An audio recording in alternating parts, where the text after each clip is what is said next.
সেনাবাহিনীকে আপনার ওয়াকার হচ্ছে একজন সিআইএ এর লোক। বাংলাদেশ সেনাবাহিনীর যিনি প্রধান তিনি মূলত আমেরিকার যে সিআইএ আছে সেই সিআইএ এর একটা কর্মচারী মাত্র। আমেরিকা যদি তাকে বলে তুই কান ধরে সারাদিন দাঁড়িয়ে থাকবি, ও কান ধরে সারাদিন এইভাবে দাঁড়িয়ে থাকবে। ওকে যদি বলে তুই জামা কাপড় খুলে 3 ইঞ্চি দেখাবি, ওকে যদি বলে যে তুই পিনাকির মতো এরকম ভাবে করবি, ও ওইটাই করবে। ওকে যদি বলে যে তুই একটা ড্যান্স মারবি, একটা ঢোল নিয়ে, ও ড্যান্সই মারবে। সুতরাং আলটিমেটলি হচ্ছে ওয়াকার হচ্ছে একটা অপদার্থ, একটা স্টুপিড, একটা দেশদ্রোহী, একটা বেঈমানের বাচ্চা। এই বেঈমানের বাচ্চা যদি আজকে ঠিক থাকতো তাহলে আমেরিকা করতে পারতো। এই বাংলাদেশ এই আর্মির একটা বড় অংশকে এই বেঈমানের বাচ্চার নামে, যে বেঈমানের বাচ্চাটা আছে, সিআইএর বাচ্চাটা আছে, তার জন্য বাংলাদেশ আজকে এই অবস্থা এবং মার্কিন মদতে বাংলাদেশ চলছে। সিম্পল কথা। এখন একটা দুঃসময় চলছে, এমন একটা সময় চলছে যেখানে রাজাকাররা এই দেশটা পরিচালনা করছে। মুক্তিযুদ্ধ এখন বিপন্ন। এটা বিস্ময় কিনা আমি জানি না, কিন্তু মুক্তিযুদ্ধকে আপনি বিপন্ন বিস্ময় বলতে পারেন। আমি যতদূর মনে করতে পারি, পটুয়াখালীতে আপনার যুব দলের একটি ছেলে, আমার মনে আছে, একজন মুক্তিযোদ্ধাকে ঘুষি চর উপযুক্ত মারছিল এবং গালিগালাজ করছিল। কুমিল্লাতে একজন মুক্তিযোদ্ধাকে জুতার মালা পরিয়েছিল জামাতের কিছু কর্মী। পরবর্তী সময় আমরা প্রাক্তন সিইসি নুরুল হুদার গলাতে জুতার মালা দিতে দেখেছি। ফলে আমরা দেখেছি অ্যাডভোকেট ফজলুর রহমানের বাসাতে গিয়ে কি নোংরা ভাষাতে তারা কথা বলছে, যেগুলো প্রকাশযোগ্য না কোনো ভদ্র সমাজে, সেটা পুনর্বার বলার মতো না। শুধু আপনি শুনে হয়তো পাশ কেটে চলে যেতে পারবেন। এই যে রিপোর্টার্স ইউনিটির মঞ্চে একেবারে লেটেস্ট ভাবে এসেছে হচ্ছে আব্দুল লতিফ সিদ্দিকী, এছাড়া আরো ওইখানে যারা যারা মুক্তিযোদ্ধারা ছিলেন প্রত্যেকেই। এই যে বাংলাদেশের মুক্তিযুদ্ধ একটা বিপন্ন সংকটের মধ্যে বা বিপন্ন অবস্থার মধ্যে পড়েছে, সেই জায়গাতে শুধু আমি নিজের কথাই বা কেন বলবো, আমি আপনার কথাও বলতে চাই, আমি আমিন ভাইয়ের কথাও বলতে চাই। এই যে যেমন আজকে একটা টক শো করছেন, আমিন ভাইয়ের এই বক্তব্যের একটা ছোট অংশ যদি তৃণমূল কর্মীদের নিজস্ব ভাবনার জগৎকে পরিশুদ্ধ করবার জন্য বা লজিক বিল্ড আপের ক্ষেত্রে লাগে, তাহলে সেটাও তো গুরুত্বপূর্ণ। ফলে আমি আরো বলতে চাই, অনেক ব্যক্তি আছে, আমি কাজী মামুন ভাইয়ের কথা বলতে চাই, তারপরে হচ্ছে যে সুশান্ত দাশগুপ্ত, অমির রহমান পিয়াল, তারপর হচ্ছে আপনার ওই গ্রুপের আমি একেবারে তরুণদের কথা বলতে চাই, বিপ্লবের কথা বলতে চাই, হামজা রহমানের কথা বলতে চাই, মাসুদা আপা, নবনীতা। সোজা কথা হচ্ছে যে এরকম জানা অজানা, এবং আমি এই নামগুলো সবারটা বলতে পারছি না, কিন্তু যাদের নাম বলতেও পারিনি, এরকম অসংখ্য মানুষ ক্রমাগত ভাবে বলে যাচ্ছেন। আমাদের খন্দকার ইসমাইল, তিনি কিন্তু আমাদের দল করেন না, কিন্তু আজকের এই দুঃসময়ে তিনি কিন্তু মানুষকে বলছেন কি ঘটছে। সুলতানা আপা, তারপরে এরকম অনেকের নাম আমি আপনাকে বলতে পারি। এই নামগুলো আমি কেন উল্লেখ করলাম জানেন? এই মানুষগুলোর অনেকগুলো মানুষ কিন্তু আওয়ামী লীগকে প্রমোট করছে না, বলছে না যে আমি আওয়ামী লীগের পক্ষে বলছি, ওনারা তাও না, ওনারা নির্মোহ ভাবে এই যে ইউনুসের মিডিয়া, যে মিডিয়া শুধু বাতাবি লেবুর সংবাদ দেয়, এইটার বাইরে গিয়ে তারা ন্যারেটিভ বিল্ড আপ করছে। আপনি পশ্চিম বাংলাতে, আমি এই মুহূর্তে ভারতে রয়েছি, আপনি চিন্তা করেন, আমি পশ্চিম বাংলাতে নেই এই মুহূর্তে, আমি অন্য একটি রাজ্যে রয়েছি, চেন্নাইতে। আমি যখন পশ্চিম বাংলাতে যাই, আপনি বিশ্বাস করেন, হাওড়া স্টেশনে দাঁড়িয়ে আছি বা শিয়ালদহ স্টেশনে দাঁড়িয়ে আছি, সেদিন এক পুলিশ অফিসার এসে আমাকে জড়িয়ে ধরেছে। পশ্চিম বাংলার একজন পুলিশ অফিসার আমাকে জড়িয়ে ধরেছে, দাদা আপনার প্রোগ্রাম দেখি এবং বাংলাদেশের এই ভয়ঙ্কর সিচুয়েশন বুঝতে পারি। শিয়ালদা স্টেশনে এক ভদ্রলোক তার সমগ্র পরিবার নিয়ে তিনি আমার পা ধরে প্রণাম করা শুরু করছেন। আমি যে আপনি করছেন কি? উনি বলছেন, দাদা আপনার প্রতি আমার একটা শ্রদ্ধার্ঘ্য। তো এই যে তার মানে হচ্ছে যে এই যে আমাদের ছোট ছোট কথা, বক্তব্য, সেগুলো মানুষের কানে পৌঁছে যুক্তি তৈরি করছে। যেমন ধরা যাক, একটা উদাহরণ আমি আপনাকে দেই। যেমন এই যে টোকাই যে সরকাররা আছে, তারা কি বলছে? তারা বলছে যে তারা সংবিধানের অধীনে শপথ নিয়েছে। তারা এটা বলছে। এই যে অন্তর্বর্তীকালীন সরকার, এই অন্তর্বর্তীকালীন সরকারের যে কথা তারা বলছে, এই অন্তর্বর্তীকালীন সরকারের পুরো ধারণাটা কোত্থেকে এসছে? বাংলাদেশের সংবিধানে অন্তর্বর্তী সরকার বলে কিচ্ছু নেই।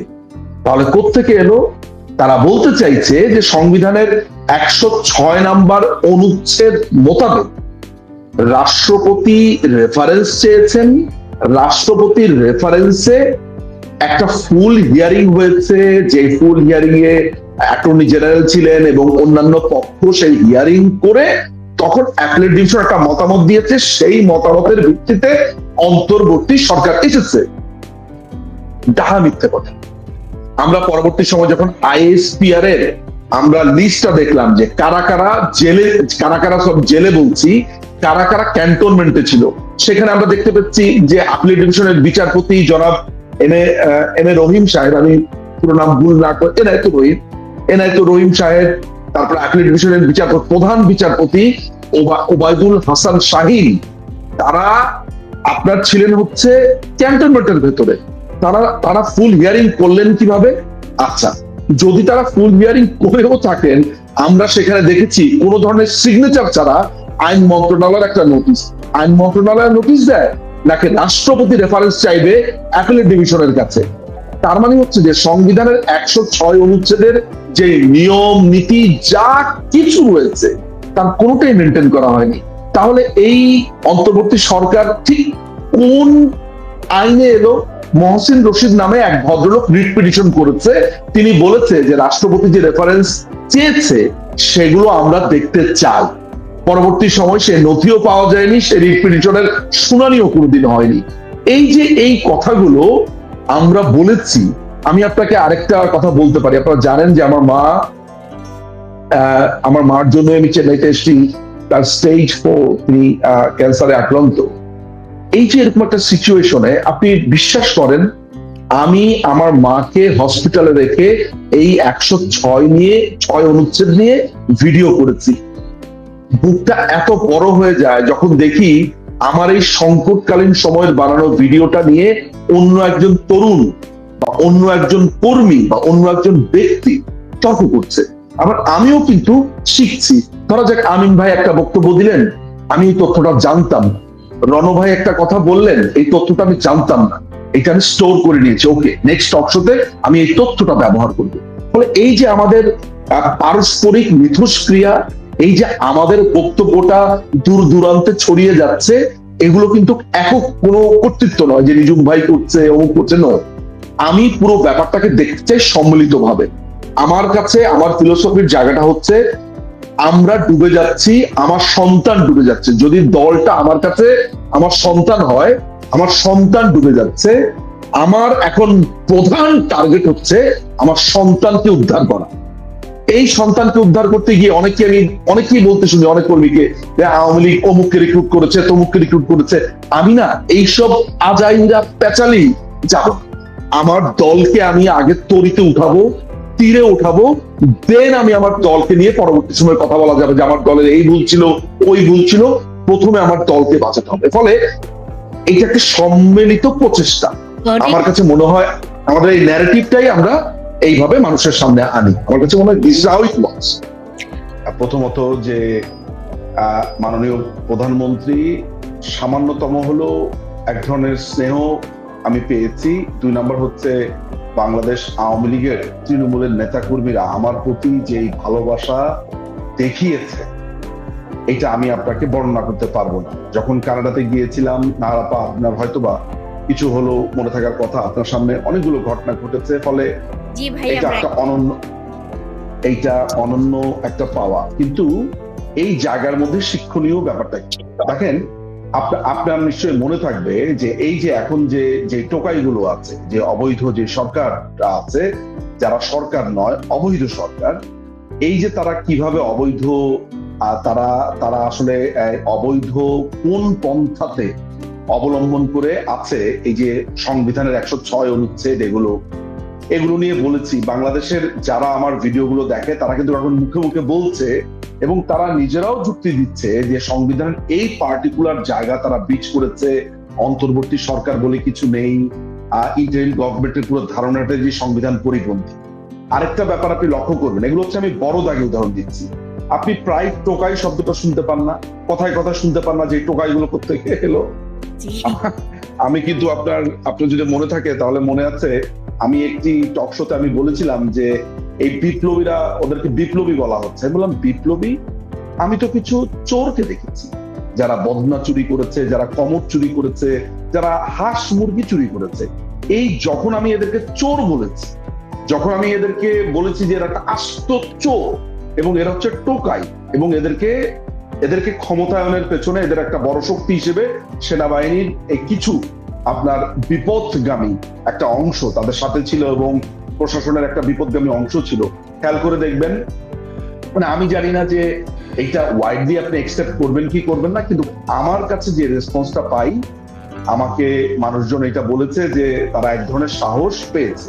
এটা তো গেল হচ্ছে অনেকটা নিজের এক ধরনের ভালো লাগার কথা আমি আপনাকে বললাম, কিন্তু শিক্ষণীয় ব্যাপারগুলো কি আমি একদম আপনাকে খুব লেটেস্ট কয়েকটা উদাহরণ আমি আপনাকে দিতে চাই। যেমন সেদিন আমাকে বাংলাদেশ আওয়ামী লীগেরই পেজের একটি টক শোতে প্রশ্ন করা হয়েছিল, বাকশাল নিয়ে প্রশ্ন করা হয়েছিল যে নিঝুম, তুমি তো বাকশাল সম্পর্কে পড়েছো, লিখেছো, তো তুমি একটু বাকশাল সম্পর্কে তরুণদের উদ্দেশ্যে তোমার কি বলা থাকতে পারে।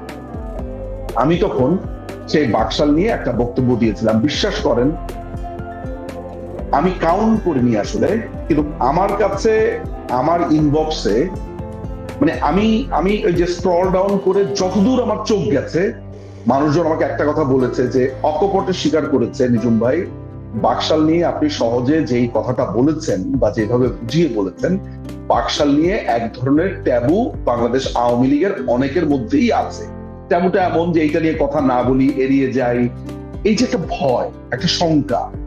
সেদিন আমি এই অথচ বাকশাল নিয়ে কিন্তু অনেক বইপত্র হয়েছে, মানুষ বলেছে, কিন্তু এই তরুণরা যেহেতু শুনছে, এখন তরুণরা আমি জানি না যে তারা আসলে যেটা হচ্ছে যে তারা ভিন্ন মত তো পাচ্ছে না, সবই তো হচ্ছে ধরেন এই ইউনুসের এই চেপে ধরা মিডিয়া গোষ্ঠী তাদের নিজেদের কথা বলছে, আপনার কমলা লেবুর চাষ বা আপনার কাগজি লেবুর চাষের খবর।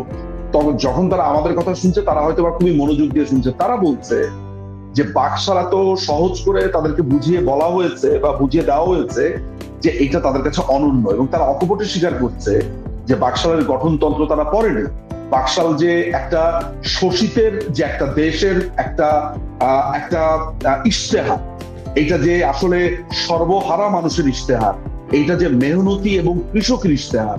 এবং তারা এটা বলেছে, নিঝুম ভাই আমি যেমন ওই প্রোগ্রামে বলেছি যে বাংলাদেশ আওয়ামী লীগ তার নিজের দলটা কোন রাজনৈতিক দল আছে, এত বছরের একটা রাজনৈতিক দল, সেইটার শিরোনাম তারা সেগুলো বাদ দিয়ে তারা নতুন জাতীয় দলের শিরোনাম দিয়েছে কৃষক শ্রমিক, অর্থাৎ বাংলাদেশের মেহনতি মানুষদেরকে অগ্রাধিকার দিয়ে দলটার নাম থেকে আমি শুরু করেছি। ফলে এই যে ভাবনার খোরাক যুক্ত হয়েছে, এই জিনিসগুলো অনন্য। যেমন হালে আপনি জানেন যে অন্যতম এই সময়ের শ্রেষ্ঠ রাজাকার যে পিনাকি ভট্টাচার্য আছে, আপনি জানেন যে বাংলাদেশের অসম্ভব রকমের ঘৃণিত এবং যে হচ্ছে অন্ধকারময়, অন্ধকারচ্ছন্ন যে লোকটি আছে, যার কারণে অনেক শিশু মৃত্যুবরণ করেছে। আপনি জানেন যে আটার ময়দার গুলির ওষুধ তৈরি করে অনেক মানুষ তার কারণে মৃত্যুবরণ করেছে। এগুলো সে আপনার বাজারজাতকরণের সাথে জড়িত ছিল।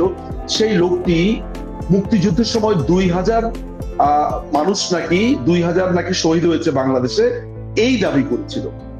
আমি যখন তাকে গত 18ই অগস্ট আমি যখন চ্যালেঞ্জ দিয়েছি যে আমার সাথে বসার জন্য, আপনি বিশ্বাস করবেন না, আমার মনে হয় লক্ষাধিক মানুষ আমার মনে হয় ঝাঁপিয়ে পড়েছে শুধু আমাকে কনগ্রেচুলেট করার জন্য। আমি আপনার এমন একটা অবস্থা হয়েছে যে ফ্লাডিং এ আমার মেসেজ, আমার ফেসবুকের মেসেজ, আমার নিজের, আমার হোয়াটসঅ্যাপ, মানুষ কিভাবে যেন আমার ব্যক্তিগত ইমেল অ্যাড্রেস পেয়েছে, একেবারে ব্যক্তিগত মোবাইল নাম্বার পেয়েছে। আমার একটা স্পেশাল ফোন নাম্বার আছে যেটা শুধু ফ্যামিলি অ্যান্ড ফ্রেন্ডস এর জন্য, একদম যাকে বলে বন্যা বয়ে গিয়েছে। মানুষ বলছে যে আপনি এই নোংরা মানুষটাকে যে জবাব দিয়েছেন। এই কথাগুলো কেন বললাম নাহারাপা? এই কারণে বললাম, তরুণরা আমাদেরকে শুনছে, তরুণরা আমাদের কথা শুনে যাচাই করছে। আমি আমার এই জীবনে যত টক শোতে গেছি, আমি কোনো টক শোতে কোনো রেফারেন্স ছাড়া, কোনো যুক্তি ছাড়া আন্তাজে কথাবার্তা বলি, এবং এই কারণেই খুব সম্ভবত তরুণরা আমাকে ভালোবাসে। বিশেষ করে বাংলাদেশ আওয়ামী লীগের তৃণমূল আমাকে ভালোবাসে, এবং তারা এই রেসপন্সটা করেছে। সাধারণ জনতারা বলছে যে, এমনও বলছে যে আপনাকে এত অপছন্দ লাগে মাঝে মধ্যে, আপনাকে ভাল লাগে না, বিএনপির ছেলে, বিএনপি। কিন্তু নিঝুম ভাই, আপনি যেভাবে পিনাকিকে চ্যালেঞ্জ দিয়েছেন, যেভাবে আপনি তথ্য নিয়ে সামনে এসেছেন, আপনাকে স্যালুট। সে নিজের আবার বলে দিচ্ছে সে একজন বিএনপির সমর্থক। সুতরাং আমি এই যে ভালোবাসা, এই ভালোবাসা থেকে কি এইটা প্রমাণিত নয় যে তরুণরা অনেক কিছু জানছে, শিখছে, তাদেরকে বলতে পারছি? তো আমার কাছে এই জায়গাটা অনেক বেশি পাওয়ার মনে হয় না আরাফাত?